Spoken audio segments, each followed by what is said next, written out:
Discover Thailand with Phil Blizzard, news, views, and interviews. And part two of my conversation with Michael Marshall, who's Chief Operating Officer of the Bangkok headquartered international hotel group Minor Hotels. And now we're focusing on their activities, not only in the UAE, but across the Middle East region.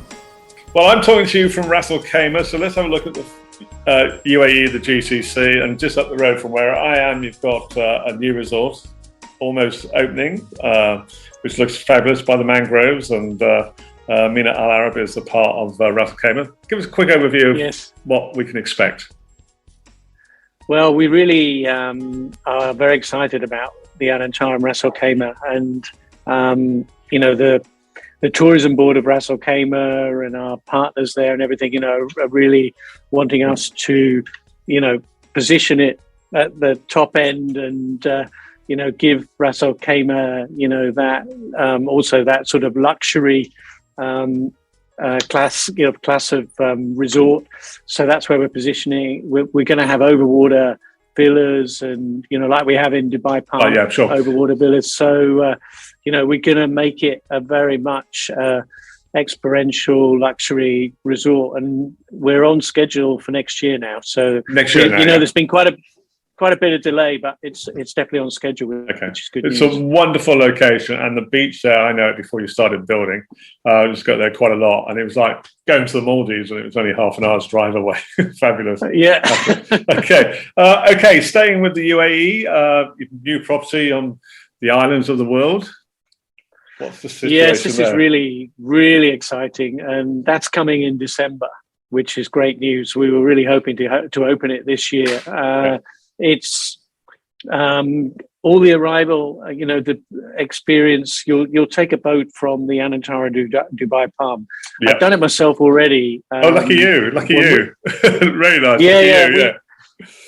We did. I did it actually before all this crisis started, when we first started looking at it, and it's about 20 minutes, so it's perfect. But because it's on the Dubai side of all those world islands, you have fantastic views over the whole of Dubai. So it's absolutely amazing, and there's villas, pool villas.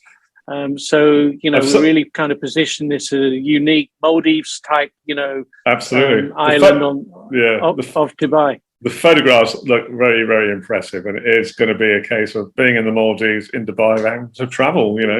No passports, no PCR tests, or anything else. Okay, which is great.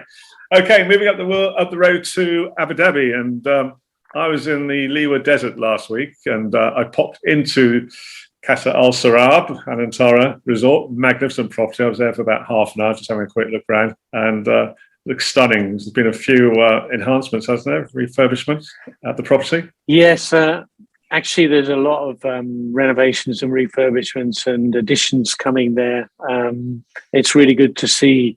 It's a true palace when you go there in the middle of the desert, and there's raw villas. There's more villas being built. I think you probably saw that while you were there. Yes, and more experiences as well. So we're doing almost 24-hour experiences now, because you can do desert exploration walks at night now, and all this kind of thing. So I think people are really going to love it. There's a lot of exciting things happening in Casa Al Sarab. Yeah, absolutely fabulous. I was only there for about half an hour, then I had to walk down the hill down to a porter cabin, which was a bivouac accommodation for the international rally. What a contrast it was between the two. There we go. I can imagine. The rally was very good. So anything else regarding Anantara before we move on to Avani? Yeah, we're also going to be doing, while we're talking about Abu Dhabi, the Sabani Yas Island, which is, where the royal family have been staying a lot of the time over COVID, and they were staying there for many months. That I did not know. That I did not know. They took over the hotel for nearly a year. Wow. So the good news is that they want to spend money on it now, and so we're going to have a lot more facilities and a lot of things happening there. And so this is going to be, a big new enhancements as well coming up there, which is also good. I think no comments from me regarding spending money. Why was that? We won't take that any further. But good that they want to spend money. Okay. So what else in Anantara land? Okay, so we've also, in terms of the Gulf, we've got an Avani coming up in Muscat. So we currently have the Anantara in Jebel Al Akhdar, and we've got the Anantara in Salalah. So having a property in Muscat will be really, really good. Sure. So that's going to open in December. It's not far from the airport, that location. Yeah, if you know Muscat, that yeah. beach area near the airport. So that's good. We've got a couple of properties coming in Bahrain next year, or probably could be a little bit like the early 23. And the other news is we're really hoping to be able to announce some exciting news about Saudi Arabia. We can't announce it yet, but that will be, so Michael, you mentioned we've been looking at the UAE, Saudi Arabia is developing Bahrain, city locations, or the Red Sea location, or the antiquity sites in the heart. Is anything happening in Qatar? Resort and desert. Yes, we actually, already have Anantara and Tivoli and an Oaks property in Doha. They're all lined up for FIFA World Cup, which is great. They're all part of it. But we've got a new property called Anantara the Plaza, which is on the Corniche. Okay. Not far. It's got a beautiful view over, where the old dhows sat in that old fishing yes, of course. area Yes. On the Corniche. So that's due to open June next year. Okay. That's fairly close to the museum, isn't it? Yeah. Definitely, that part there. Just not far from there. Yeah, Okay, so great. It's called, the Anantara Plaza. So it's got a lot of links. The way the owners and the partners want to do it is with the plaza in New York. So it's very luxury. Interesting. Chandeliers and So excellent. Let's have a chat about Avani. I mean, you've got the property in Dubai, the base of the palm, you might say, by the metro or the monorail station.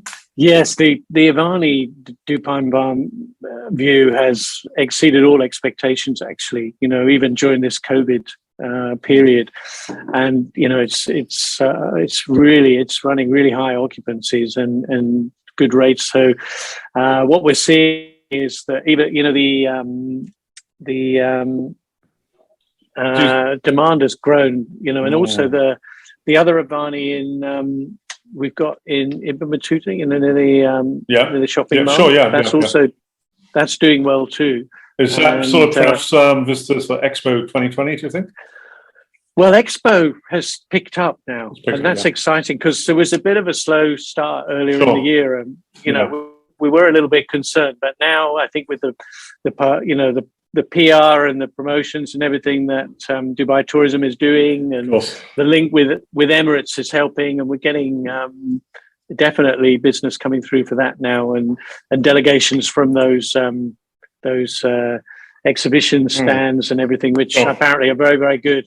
People are telling me it's amazing. Some of and the Thailand stand looks good, I hear. Of course, it does look good. Yeah. So, Michael, a lot happening. It's by the sound of it, your pipeline, it's full steam ahead for the time being over the next few years. So I wanted to finish off and ask you, what are your views on 2022? I mean, perhaps predictions of the travel sector? Yes, I mean, we are optimistic. We've seen Maldives and the UAE come out, and are delivering really good occupancies now, up to 2019. And in the Maldives, even higher than 2019. Europe has done really well over the summer, which is good. I mean, there's a bit of a blip at the moment in some of the countries in Europe, but we're very optimistic about 2022, hopefully for Asia. I think as soon as the countries now open up the borders and reduce the quarantine, because there's even quarantine between each country at the moment. Yeah. So you could go from Hong Kong to one country, do 2 weeks quarantine, say in Singapore, and then go back to Hong Kong and have to do 3 weeks quarantine. So, ouch. Who's going to do that? So, exactly. So once those barriers are lifted, the pent up demand is there. And, we're seeing trends of, people being prepared to spend more. We sell villas and suites and residences before rooms. Yeah, understandably so in many ways, with families traveling. People want to. They still want their little. To treat them.